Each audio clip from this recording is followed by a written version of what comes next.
Across the Marvel Cinematic Universe, superheroes abound. Of course, every good hero needs a villain, and the MCU has offered audiences dozens of them. With Avengers Endgame on the horizon, fans are anticipating a throwdown with Thanos. They're also hoping several other beloved villains show up, including Hela, Red Skull, Ultron, the Grandmaster, and the Collector. Even with all the MCU villains that fans remember, there are many others throughout the franchise that have stayed under the radar. Just because they were defeated in the movies in which they appeared, though, doesn't mean they aren't still hiding somewhere in the MCU, licking their wounds and waiting for a chance to strike again. In this video, we're taking a look at forgotten villains from the MCU that we might just see again someday. So many villains have unfinished business with our favorite superheroes that these baddies could come back with a vengeance at any time. But before we move forward, a quick heads up.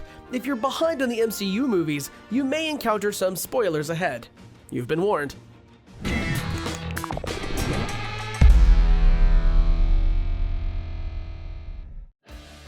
In the opening scenes of Thor Ragnarok, the Norse god was in seemingly dire straits. He was caged and chained at the hands of Surtur, a monster he had believed his father had defeated 500,000 years ago. Thor learned that Surtur was still determined to bring about the downfall of Asgard, the prophesized Ragnarok. He also got Surtur to reveal exactly how he would do it. Once he had the intel he needed, he escaped his chains and relieved Surtur of the key to the Asgardian apocalypse, his crown. Thor's victory successfully averted Ragnarok for the foreseeable future. Of course, soon afterward, Thor met his big sister Hela for the first time. When she took over Asgard and threatened its people, Thor learned that there were some things even worse than Ragnarok. Unable to defeat Hela the old-fashioned way, Thor reunited Surtur's crown with the Eternal Flame, restoring him to his full fiery power. The enormous fire giant destroyed Asgard, cutting off Hela from her source of power. Meanwhile, Thor and the Asgardians escaped as Surtur laid waste to their home. Surtur is no doubt thrilled that he fulfilled his purpose, but he's also waiting out there somewhere, perhaps looking for new worlds to destroy now that he's taken care of Asgard. And judging by his success there,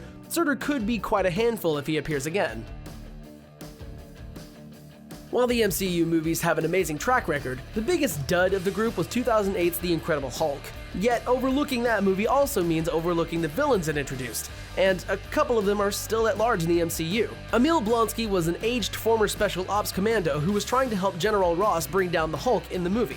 He attempted to increase his odds against the big green guy by taking a version of the super soldier serum that let Captain America level up. Then, the not entirely stable soldier injected himself with some of Bruce Banner's gamma-powered blood. That led him to become the Abomination.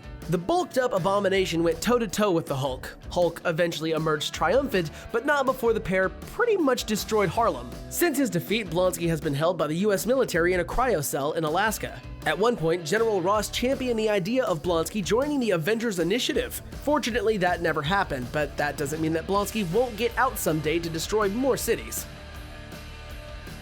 Emil Blonsky didn't turn into the Abomination all on his own. He had help from another character, Dr. Samuel Stearns, or Mr. Blue.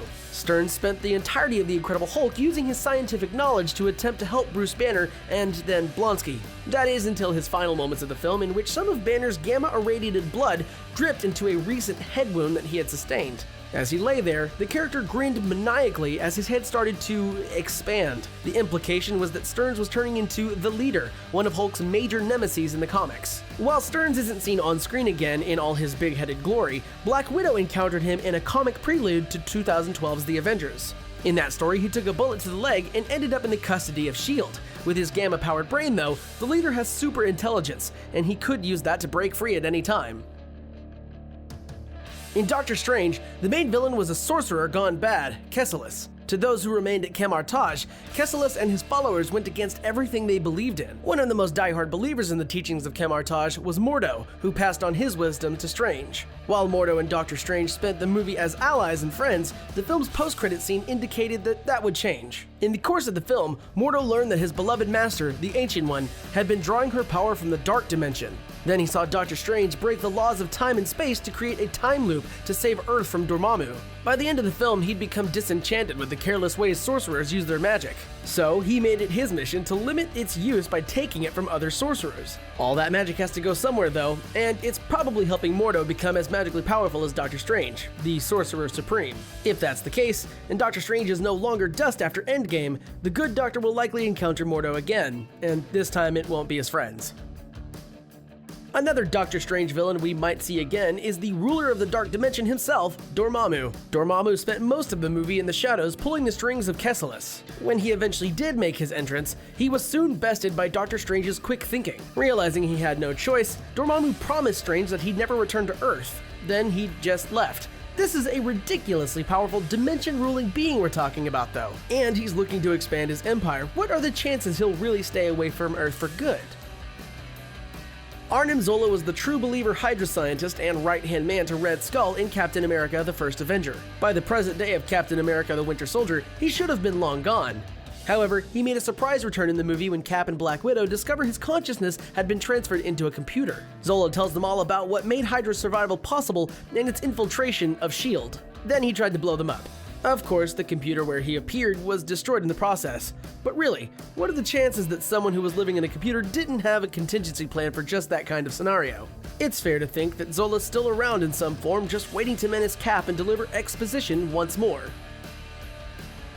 The Mandarin was set up to be the big bad of Iron Man 3. When fans saw the movie though, they learned that wasn't exactly the case. About halfway through, it was revealed that the Mandarin was actually an actor named Trevor Slattery. He was being paid to distract Tony Stark while the real villain, Aldrich Killian, carried out his dastardly plans. Ben Kingsley was fantastic in both roles, but comic fans were none too pleased about the plot twist. Then a Marvel one-shot revealed that all hope for the Mandarin isn't lost. The short established that there was a real Mandarin out there and he runs the deadly organization, the Ten Rings. He also wasn't too thrilled with Slattery's depiction of him. The Ten Rings are a powerful global network and could pose a threat to the Avengers similar to Hydra. More importantly, if the real Mandarin possesses the 10 rings of power that he has in the comics, he could be especially dangerous. The only question is whether or not the MCU will choose to revisit the Mandarin and the 10 rings again.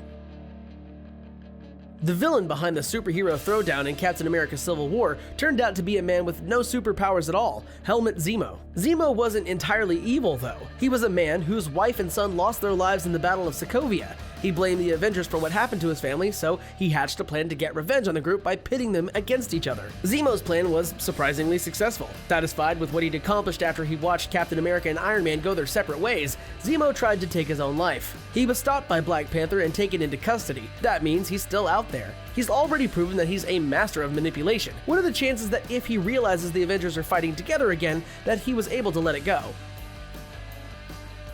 Mercenary Georges Batroc was the man hired by Nick Fury to hijack a S.H.I.E.L.D. ship in the opening sequence of The Winter Soldier. Batroc may be just a baddie for hire. Still, in Winter Soldier, he managed to go up against Cap and actually gave the super soldier a run for his money. He's been in S.H.I.E.L.D. custody since then, but like other incarcerated villains we've discussed, that could always change. Besides, he just might be angry that Fury set him up to take the fall on that ship, so it's possible that Batroc could be a thorn in the Avengers' side moving forward. Another villain who's currently in custody but may not decide to stay there is Justin Hammer. In Iron Man 2, Hammer teamed up with Ivan Vanko in an attempt to take on Tony Stark. While Vanko wanted vengeance against Stark for unfinished business between their fathers, Hammer wanted a bigger share of the weapons market. He always found himself a step behind Stark. He thought teaming up with Vanko would give his product the boost he needed to finally outpace his business rival. Of course, things didn't work out quite the way Hammer planned. Despite his incarceration, Hammer is still wealthy and lacking a moral compass. So if an opportunity comes along that's worth his while, he could become a threat again.